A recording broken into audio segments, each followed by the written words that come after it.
Hi everyone. In this video, sort of just wanted to go over a few of the different ways you can sort of get around here in Sri Lanka. Seen this question a few times on our like just in the group sort of Facebook page that we sort of have as all the expats here, and a lot of people asking sort of the best ways. So thought it might be sort of helpful to people. So just written them all down here. So I mean, I can only really go by like my experience.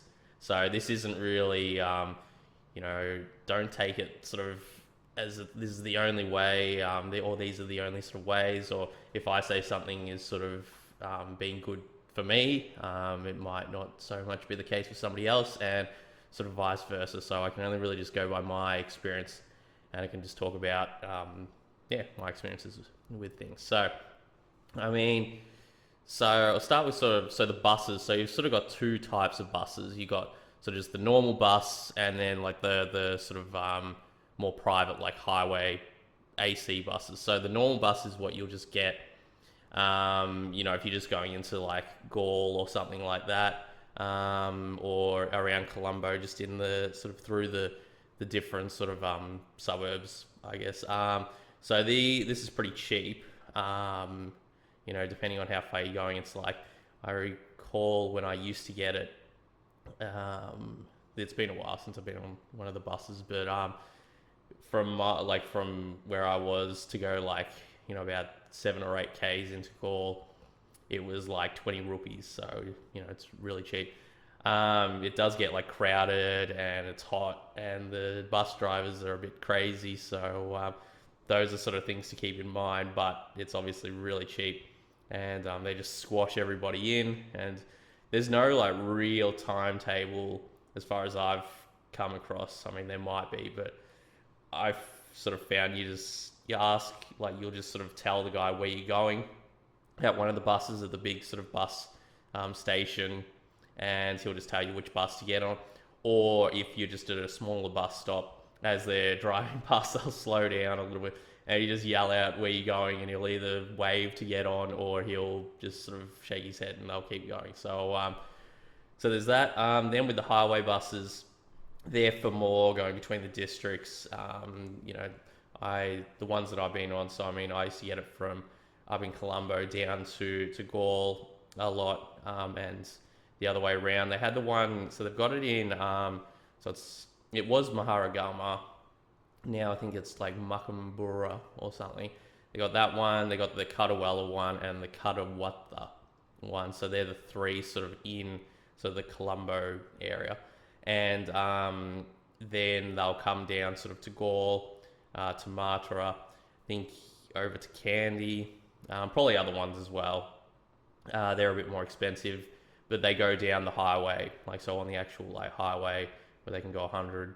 So sometimes they go a little bit faster, which they really shouldn't. So those a little bit more expensive, but I mean, from the last time I got it from up in Colombo down to Gaul, it was like 500 rupees, and you have to have a seat, so you get like a designated seat. They can only take as many people as seats are available, so you get a seat. It's air conditioned. It's much more comfortable. So really, that's a good way to go between the districts if you're not too fussed on like a private car or anything like that. That is a timetable. So when I sort of was going, they were going like every like 15, 20 minutes or so from Gaul to up to Colombo. I'm sure it's like probably the same to the other areas as well. You'd have to look into that. Next you got the train. Train's good for like, it's just a fun experience, but it's hot. It's not air conditioned, unless you get one of the first class carriages, which those are only certain times that going to certain areas. So there might be like one a day. I think when I got it was when I had actually first moved here, and it wasn't that expensive. It was like 1,000 rupees or something, and I got it from Colombo down to Gaul, and it was like 7 a.m. or something was the only one for the day. So you can't they're not just everywhere going everywhere. It's only sort of a special sort of thing for the first class ones. The normal sort of carriages, again, really cheap. It's like even cheaper than the bus. from Gaul to like Colombo, it's like, I mean, I couldn't even tell you. It's probably like 50 rupees or something, or maybe a bit more. It's probably like 100, something like that. I can't even remember. And they got like they got third class and second class, at least when I went last, and they were both pretty much the same. But yeah, I don't know. So that's sort of a fun way. If you're going inland, more so, that's a pretty popular thing around like the tea plantations and all that sort of stuff around the mountains. That's pretty cool.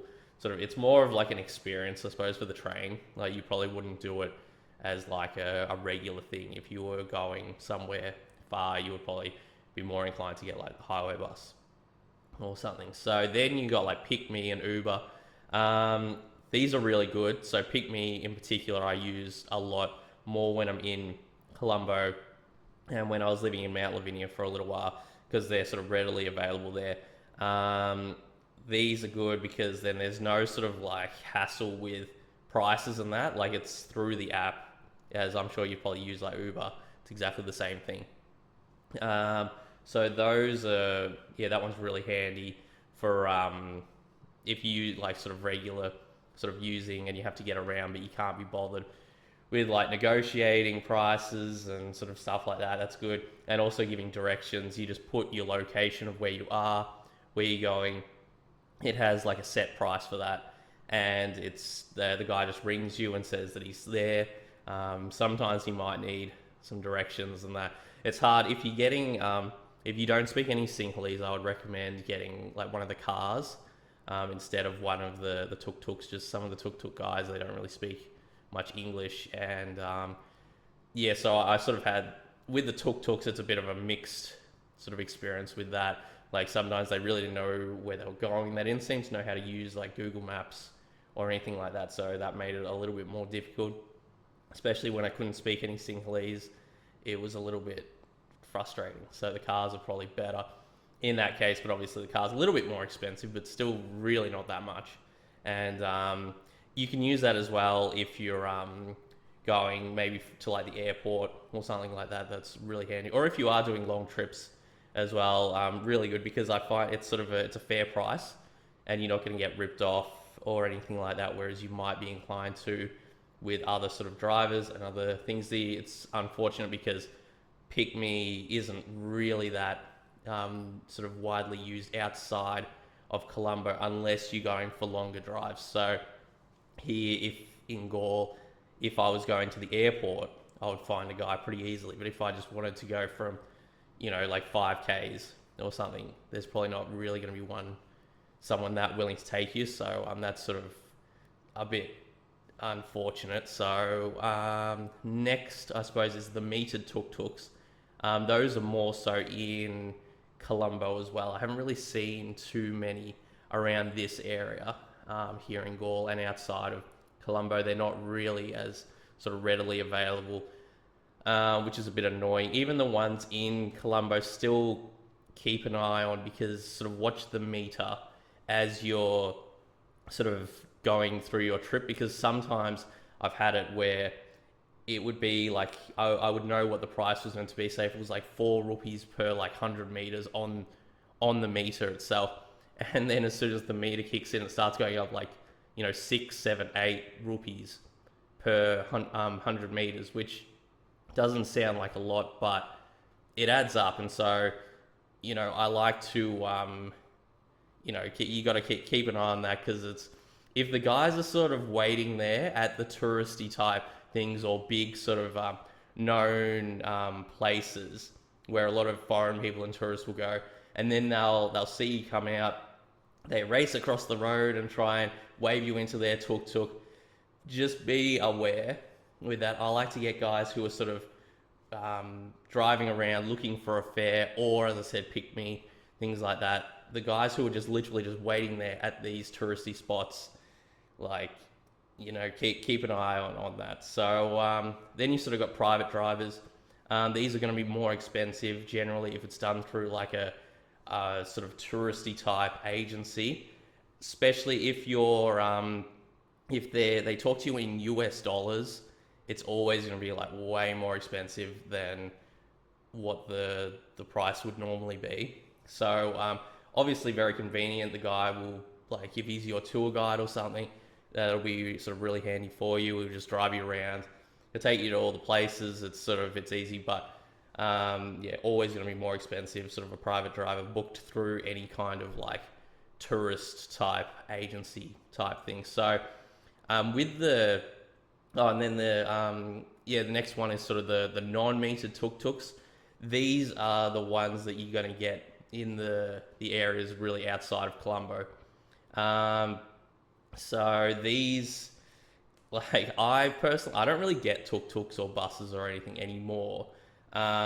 Just because I have my bike, like I have really no need for them. That's why I got the bike, because I couldn't be bothered with the hassle of sort of negotiating prices and things all the time. Some people, if they're living here long term, they might actually have a driver that they pay on like a retainer, I suppose, each month, regardless of how much driving they do. That's up to you if you're here long term. If you're not, the non-metered tuk-tuks, I mean, probably the best way that I have sort of dealt with that, if I've had to get one, which is very rare, because I don't like putting myself in a position where I have to. I like to have my bike and everything, but I will generally then look on Pick Me where I am and where I'm going, and put sort of the location, because you don't actually have to book it then. Then it gives you a bit of an indication of what price you should be paying for that.